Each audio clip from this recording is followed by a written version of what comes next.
Susan Buffett was a friend of this program and a friend of mine. She died of a stroke on July 29, 2004, while vacationing with her husband at the ranch of their friend Herbert Allen in Cody, Wyoming. She was 72 years old. I got to know her through my friendship with Warren. He is, as many of you know, one of the world's greatest investors, and as a result, one of the world's richest men. And of those who know him, one of the funniest and most interesting people anywhere. Susie had the same spirit. Plus, she could sing. In May of this year, almost 3 months before her death, she sat down with me for her only television interview in her life. It was to be part of a larger profile I'm making about Warren. This interview was to be about Warren, but it is every bit as much about Susie. Watch it and you will see why he said to me, I couldn't have done this without her. She and Warren were separated and lived in different cities, but they were magical when together and talked on the phone constantly. He was at her side during her struggle with cancer and also at her death. Susan Buffett was a director of Berkshire Hathaway, the second largest stockholder. She was president of the Buffett Foundation, and she was a wonderful mother for her 3 children, Howard, Peter, and Susie. I am enormously proud that Susie joined me for this conversation. I hope it shows why her life was so special and her death such a profound loss for Warren and her children. It is our tribute to her life and her spirit. You grew up in Omaha. Yes. Susie Thompson. Right. Father was... He was a psychology professor at the university. He was and dean there. And he also preached out in a little country church on Sunday, way out in the country, little white church in the Vale type thing. And we had to walk through a whole mountain of lilies of the valleys to get to the outhouse. And all the people there were farmers. I loved it. But the Buffett family knew the Thompson family. Oh, my, yes. They were like this. The parents. Yeah. The children didn't know each other because Warren and his sisters lived in Washington from the time we were 13. His father was a congressman. Right. Yeah. So when you first met him... I first met him. I was going to be his youngest sister's roommate at Northwestern. Right. So I walked into their house, and he was sitting in this chair in the living room, and he made some sarcastic quip. I hadn't even met him. So I made one back. I thought, who is this jerk? And that's how we met, yes. Mm-hmm. Here is the story. He chased you, and you were dating other people. Mm-hmm. He would come over to the house. Mm-hmm, right. Here, my dad... And sit with your father. Yeah. And you were going off on a date. Right. My dad fell in love with him. Listen, Warren is smarter than you even know. My dad had a mandolin up in the attic. Warren said, Doc, get out your mandolin and I'll play with you with my ukulele. So they played together. And my father fell in love with Warren. And he kept saying to me, you don't understand this boy. He has a heart of gold. No pun intended. And that's what went on for quite a while. You know, I mean, but doesn't Warren always get what he wants? So you finally gave up on the other guy. Oh, yeah. And started dating him. Yeah, yeah. And the one thing is he makes you laugh all the time. He's so fun. And he also, at that time, he took me dancing a lot. Warren could dance. He could dance, and we had a lot of fun going dancing. I think he probably can still dance, but I wouldn't know. And so we had fun dancing, which never happened after we got married, which is a sad tale that many wives have probably have. Because the men are married to their work, not their wives. Well, yeah, they think I've got her now, so you know, I don't have to go dancing anymore. According to him, to me, he would not have made it without you. You gave him something. Well, I feel really good about that, Charlie, because whoever you are in this life, you don't want to think you wasted a lot of your energy and love and time on something useless. Warren is phenomenal. And I felt that the best thing I could give him was unconditional love. And I have. And he says, you're like a little watering can, you know, and I'm the flower. and how could you not feel good about that? He made you feel needed. Mm-hmm, very much so. And you knew he loved you. Oh! I don't know that anyone's ever been more loved. But, yeah, and you know, I must have, maybe I should have been a social worker because just in the sense that it fits me. It fits me to be needed and to know that what I have to give is the right thing. And if you have two people, we just have a lot of love and respect for each other, and that's never changed.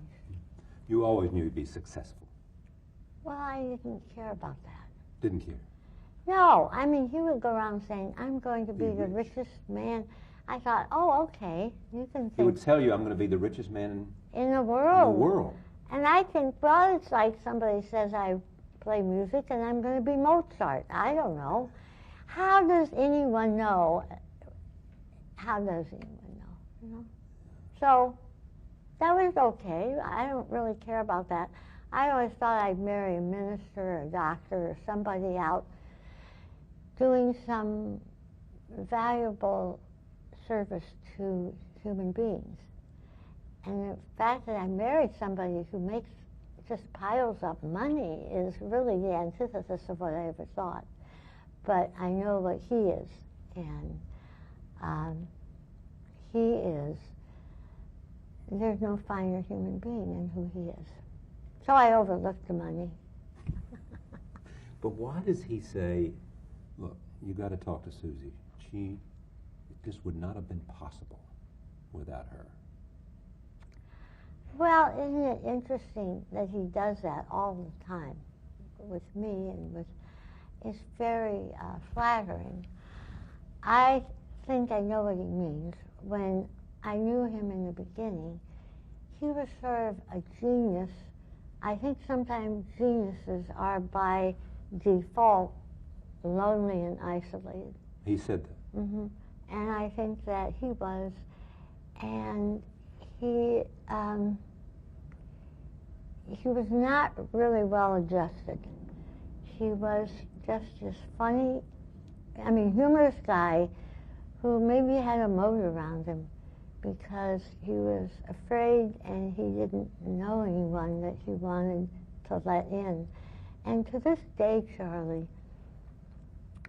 I don't know, well, nobody knows him like I do, and probably any wife would say that. But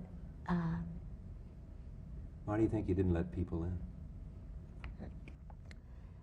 That's a good question. I think he was just afraid. He was afraid to trust people. And he's so cerebral, you see.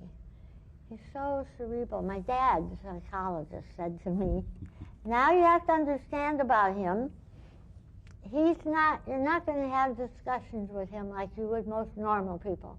He's not going to talk about other people or small things, or there'll be a lot of things he won't talk about because he's thinking big thoughts up here.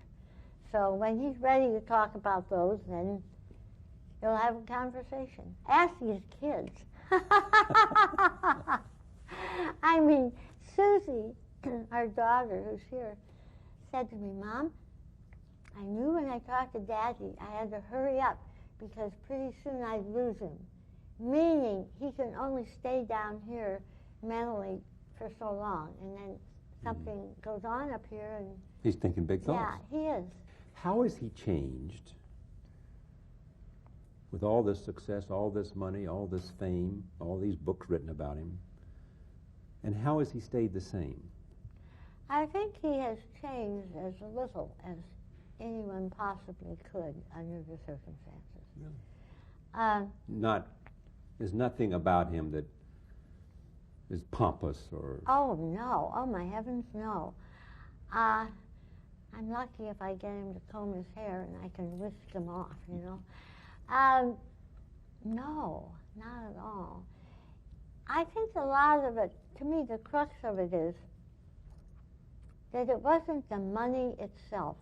You can see that in the way he lives. I mean, he doesn't buy huge paintings or build big houses or anything like that. It's all mental with him. And the money is his scorecard. And he used to say to me, what I love about this is I start out, well, I think he read Moody's 100 times the first year we were born. Security analysis, he certainly did. So, and my dad always had his head in the book, so I was used to that. I was trained to be married to Warren. But I think that it isn't, because the money isn't the thing. As I say, it's a scorecard. So he doesn't need to change anything. He just wants, he said, everybody can read what I read. Everybody, it's a level playing field. And he loves that because he's competitive. And he's sitting there all by himself in his office reading these things that everybody else can read. But he loves the idea that he's going to win. But he's never wanted to spend a lot of money. No. To buy a lot of things. No. Simply because what I said is a scorecard. How hard a worker is he? His brain is going all the time. But an unusual thing about him is he can lie down and take a nap and go to sleep. Or he sleeps very well at night. He can turn it off.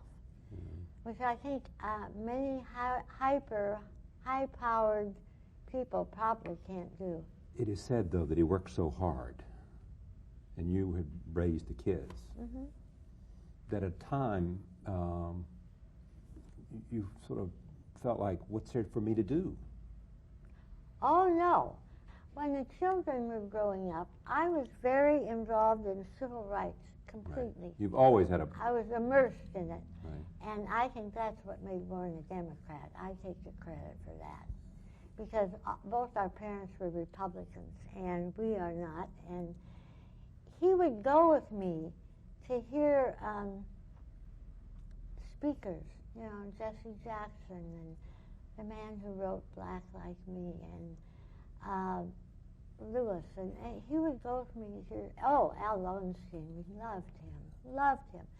So without knowing it, step by step, I was infiltrating. Yeah. And he's very much, I find this a profound thing. I was talking to him one day about some racial issue, and he looked at me, and this Charlie would have been 40 years ago. And he said to me, wait till women discover they're the slaves of the world. Now, how many men were cognizant of that, and even women then? I was so impressed by that. And he's very, very pro-women. You know? He's had good relationships with women. Oh, yeah. Kay Graham. Yeah. I mean, he invested in the Washington Post, but she leaned on him. Oh, yeah. And introduced him to Washington. Oh, yeah. Kay was wonderful. And Carol Loomis. Carol Loomis, who writes for Fortune magazine. They talk all the time and exchange thoughts. And he has a lot of women friends. Because he likes women. He likes women, yeah. He does. Well, why wouldn't he? Yeah. And you love the fact that he liked women. Oh, yeah. My dad always said that women were the superior gender, and if women ruled the world, it would be a much better place. So I come from a father who loved women.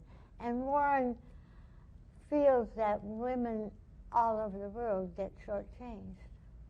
That's why he's so pro-choice, and he's for anything that helps women to be part of the level playing field. But why did you move away from Omaha? Me? Yeah. Because, I'll tell you, I am a person who likes a private life. That's why I'm here on your program, Charlie. I said to Warren, I don't like to, anyway. You said to Warren what? I don't like to talk about I just want to have my own life. I don't need to talk to somebody about it. So what did he say? He said, yeah, but Charlie will be good to you, and you like Charlie, and so here I am. I don't know. But Omaha, you see, I didn't realize this at the time. Well, I'll tell you the real thing of how it happened. I have been involved in the death and dying process of a lot of people, including relatives, but also friends with AIDS. It seems to be my stick. I don't know. I never would have guessed, but I'm comfortable with the transition that people are making, the process, and those moments. I'm very comfortable, and I think the person I'm with understands that. And so I had done an awful lot of that. My sister-in-law's little girl, it's just a lot of people. And I thought, you know, I would like to have a place where I could have a room of my own. It would be nice. Because my problem, Charlie, is that I don't have superficial relationships. I have these dang blasted relationships with people that are like boing, and then it never runs. You know, so I thought if I went to, I would have come to New York, but I have too many friends here that I dearly love. So I went to San Francisco. It's beautiful. I'm in a city, but I'm close to nature. I have 3 friends there from Omaha who know they never invite me to their dinner parties. They know I don't want to come, but we sit and have tea somewhere or something. It's perfect. And the first time Warren came out there, and I'm only there about 20% of the time, I say that I'm a, what is it I say I am? I move around all the time. But the minute, we took a walk and he looked around, and he's not very visual. But He's not very visual. He's not visual at all. But meaning he doesn't see the beauty, or he's not overwhelmed by the outside because he's internal. But that has its pluses. I could buy a horrible looking rug and he'd have his feet on it for 3 years and never know. So I realized there was a plus to that. But he was looking around and he said, this is your city, Susan. He could see, because I am so drawn to color and light and form and nature, that he thought it was a good place for me. Because you see, physical proximity to Warren doesn't always mean that he's there with you. I mean, you can, there hasn't been any change in anything, because, which he had to, it took him a while to figure it out, but he figured it out. I said, I'm not leaving you, because I'll be wherever you want me when you want me. But most of the time, when you're in the same house he is or whatever, he's up reading, and that's why I learned to have my own life. We were 2 parallel lines, but very connected when he was open to connecting. And are you responsible for Astrid? Well, yeah. I mean, well, I'll tell you. I call her Aya. That's a term of endearment. You call her what? Aya. Aya. It's a term of endearment. When I was singing at the French Cafe in Omaha, Aya was the maitre d', or the woman that met you at the door, and she is a very helping, giving person. And between sets, she would always bring me tea, and we'd sit and talk, and we became very good friends. And Astrid is happiest when she is doing something for somebody else. She's just made that way. She's really a good soul. So then when I moved to San Francisco, I mean, it would have been all right for some other person, but Warren can't find the light switch, and it's probably my fault, but I don't take all the fault for that. And he'd call me up and say, Susan, where is the so-and-so? Or I can't find, and by looking, Can I tell you a funny story? Please. It will explain everything. Susie knows what story I'm going to tell you because it's our funny family story because it illustrates everything. One time, years ago, when the kids were little, I was feeling really sick. I had the flu, so I lay down on the bed and I said to Warren, will you get me a pan or something from the kitchen? I may not get to the bathroom. I feel so sick. He said, okay.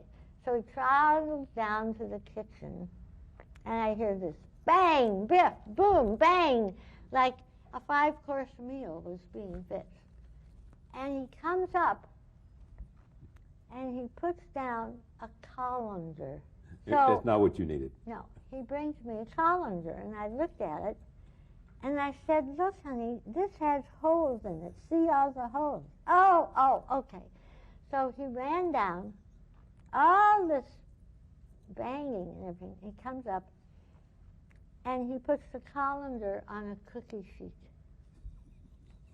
Okay? I don't need to tell you much more, do I, Charlie? No, you got it. This is a man. So he needs help. This is a man that needed help. He needs help. Yeah. And so then I called Ostrid. I said, Ostrid, will you take one, make him some soup, go over there and look after him because he's not going to make it. I mean, he's different than a lot of guys, because we see each other all the time and we do things, but he just can't, he can't function. Right. Yeah. So she went over and stayed. And that was, she's done me a great favor, let me tell you. She took care of your man for you. She did. And she takes great care of him. And he appreciates it, and I appreciate it.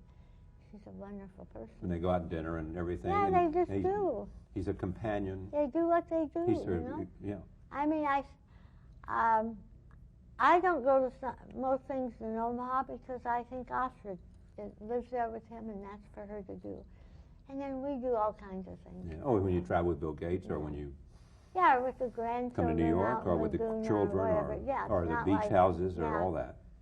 Yeah. So that's it. Would you have changed anything about all this?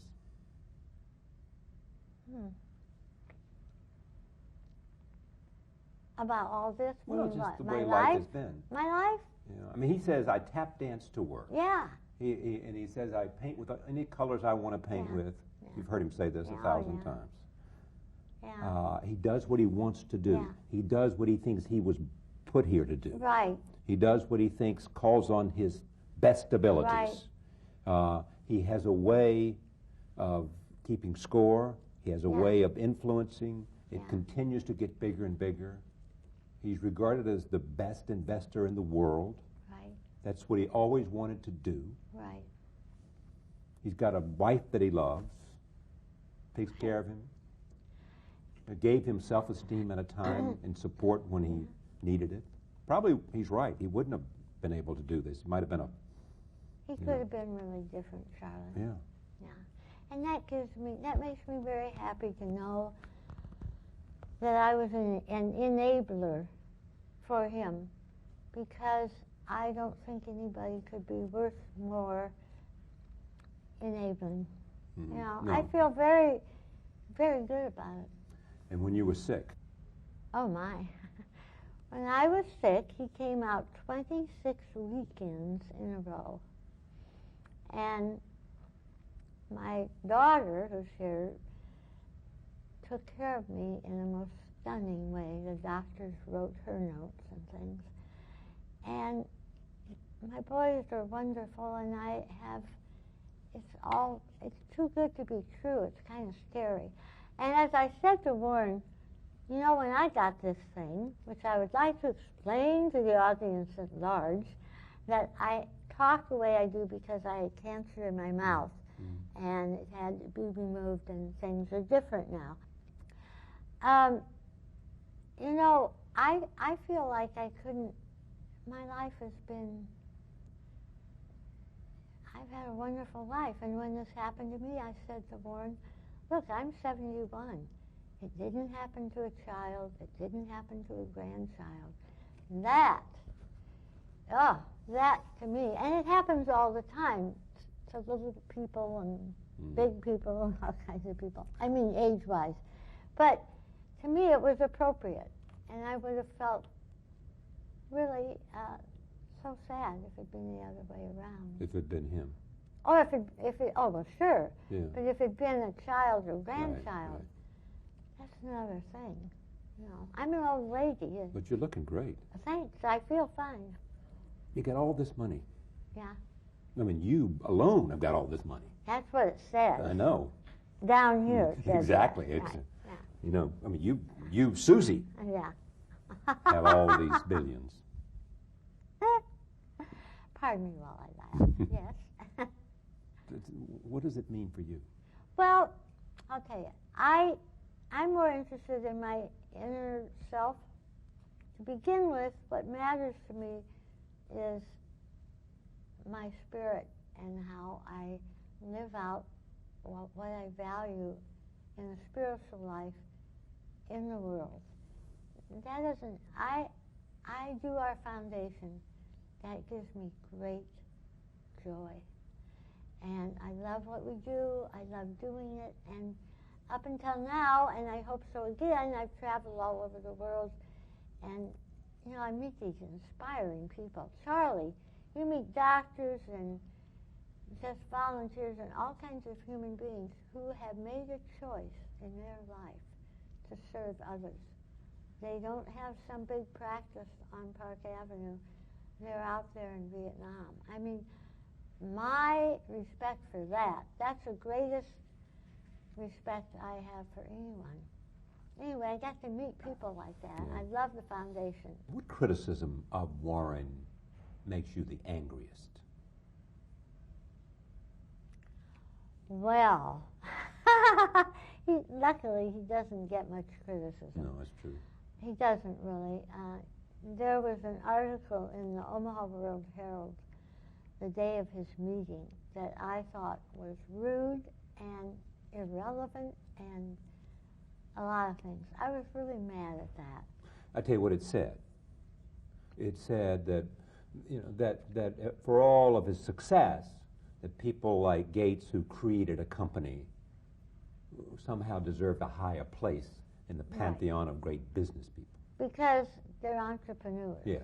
And Warren is not an entrepreneur. Well, everybody knows that, but then it did say at the last sentence, he is the greatest investor of all time, or something like that. Yeah. That was very kind of them. But they were comparing apples and oranges to me, and they were making it sound bad that he wasn't an apple and he was an orange. Yes. So there too, you know. Defend your man, huh? Yeah, you're not kidding. No? That was pretty ridiculous if that's the only way they can be critical, is to say, too bad you're a lawyer instead of a doctor. I mean, that's the way I looked at it. Yeah. You know. If I'm wrong, tell me, Charlie. Well, no, I think you're right. I mean, there is, but he recognizes that too. Oh, I mean, he would sure. say, sure, I mean, I didn't do this, I did that. And it's so funny. I rarely get mad about anything. But you got mad about this one. I was mad. I thought it wasn't fair. I mean, yeah, I didn't think it was an intelligent article. I thought, anyway, it was rude. I didn't like it. What do you think he wants his legacy to be? I think he wants his letters to be a legacy about business. You know, his annual reports. Right. He's really written. That's his book. That's his book. That's his book. And I think he hopes that people remember how much he liked to talk about the ovarian lottery. He loves that.